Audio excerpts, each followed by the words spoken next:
बंगाल में ममता बनर्जी ने क्या बीजेपी को बर्बाद करने की पूरी तरह से तैयारी कर ली है? ममता बनर्जी के राज्य पर यदि किस चीज को बहुत कुछ ध्यान नहीं दिया जा रहा है।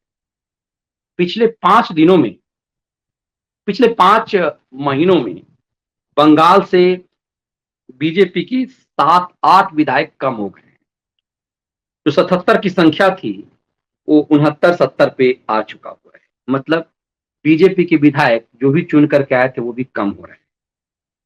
2 मई को जो रिजल्ट आया, 213 सीटें जीती थी टीएमसी और 77 बीजेपी, अब वो 70 रह गई। और नवंबर में चुनाव जो होने हैं, इसकी संभावना है कि बीजेपी की विधायकों की संख्या और कम हो जाएगी। 34 साल के वामपंथ के शासन को तबाह कर देने वाली ममता बनर्जी, वो जुझारू ममता बनर्जी। इसलिए मैं कहता हूं कि आपको ममता बनर्जी कहते हैं ना कि कुछ चीजों को आप इग्नोर नहीं कर सकते।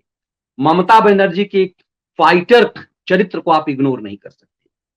ममता बनर्जी ने 34 साल के बंगाल में लेफ्ट के शासन को खत्म कर दिया, कांग्रेस को जड़ से उखाड़ करके बंगाल की खाड़ी में फेंक दिया, राहुल गांधी को अभी हाल में औकात बता दिया और ये संकेत दे दिया, ये भी देखा कि तुमने भवानीपुर में भले ही हमारे खिलाफ उम्मीदवार नहीं खड़े किए लेकिन तुम वाम के साथ थे। तो इसलिए सोनिया के ऊपर पूरी गर्जी भी ममता। लेकिन क्या बीजेपी ममता के प्लान को समझ पा रही है? क्या अमित शाह ममता के प्लान को समझ पा रहे हैं क्या? अब देखिए कि क्यों विधायक, जीता हुआ विधायक इस्तीफा क्यों दे रहा है?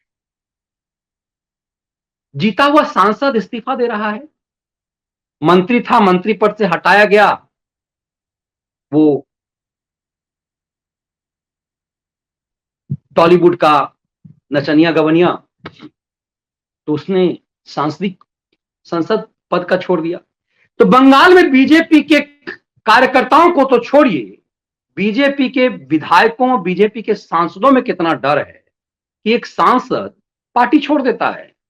मतलब अभी 4 साल उसका सपना लोग देखते हैं कि वो मेंबर पार्लियामेंट हो, भारतीय संसद का हिस्सा बने, दुनिया के सबसे बड़े लोकतंत्र में कानून के निर्माता आप बन सकें। ये सपना किसका नहीं होगा?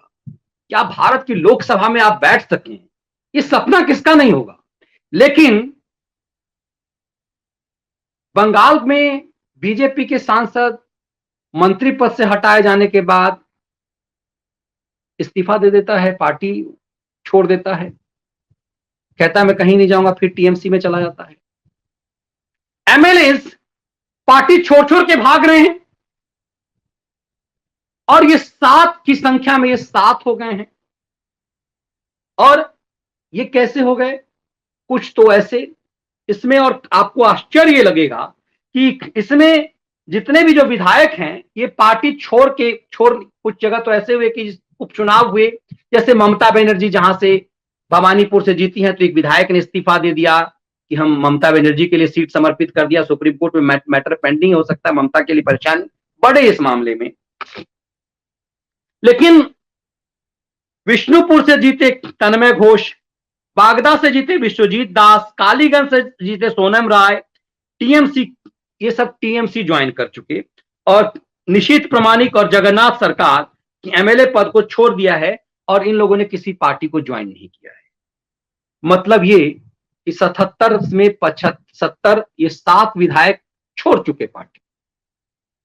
और कुछ जगह जो उपचुनाव और होने हैं, इन उपचुनावों में उनमें यदि जीत टीएमसी की हो जाती है तो संख्या बल उनका बढ़ जाएगा। ये सवाल इस बात का नहीं है, सवाल ये है कि ममता बनर्जी ये कैसा दबाव डाल पा रही है, कैसा कुछ हो रहा है। दरअसल ममता बनर्जी की प्लानिंग 2024 में बीजेपी को खत्म कर देने की है, कैसे बीजेपी को पूरी तरह से चौपट कर दिया जाए।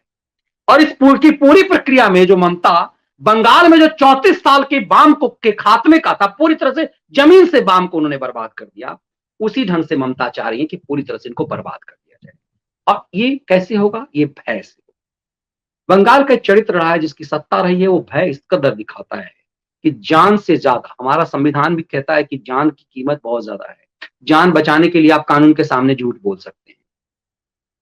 एक अपराधी को हमारे संविधान में हक है कि अपनी जान को बचाने के लिए वो झूठ बोल सकता है। तो जान की कीमत इतनी है कि बंगाल में सांसद का नाम नहीं ले रहा हूं, आप सब जान रहे हैं कि एक सांसद मंत्री पद से हटाए जाने के बाद अपना 4 साल का जो बचा हुआ संसदीय कार्य है उसको छोड़ करके इस्तीफा दे देता है। विधायक 5 साल मौज करने थे, अभी एमएलए था, वो इस्तीफा दे देता है।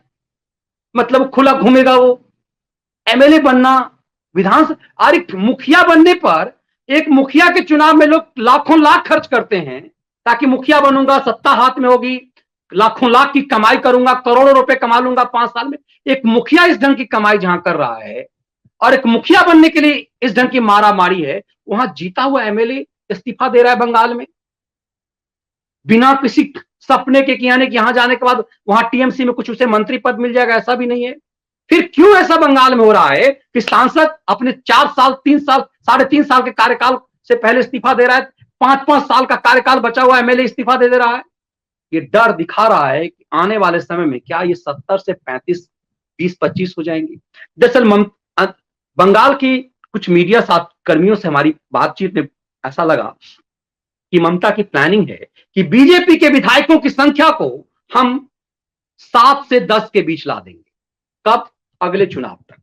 और 2024 में इन जो 17 एमपी हैं उसको फिर से 2 या 3 पे ला देंगे। ये ममता बनर्जी प्लानिंग कर रही है। और अगला जो 2024 का लोकसभा चुनाव ना है, वो लोकसभा चुनाव तक बंगाल में अपनी ताकत दिखा करके कांग्रेस तो खात्मे की तरफ बढ़ रही है, तो अपने आप को विपक्ष का चेहरा और अपने भतीजे को बंगाल के मुख्यमंत्री का। तो क्या शाही दांव इस चीज को समझ पा रहा है? और क्या बंगाल में इस कदर डर का, भय का माहौल रहेगा और केंद्र की सरकार कुछ नहीं कर पाएगी? इसीलिए अब इस बदले परिवेश में ममता बनर्जी के इस चाल में, भय के माहौल में बंगाल में आम कार्यकर्ताओं को यह भरोसा जगे, इसके लिए केंद्र सरकार की कोई जिम्मेदारी है। मुझे लगता है उस जिम्मेदारी को जरूर निभाना चाहिए।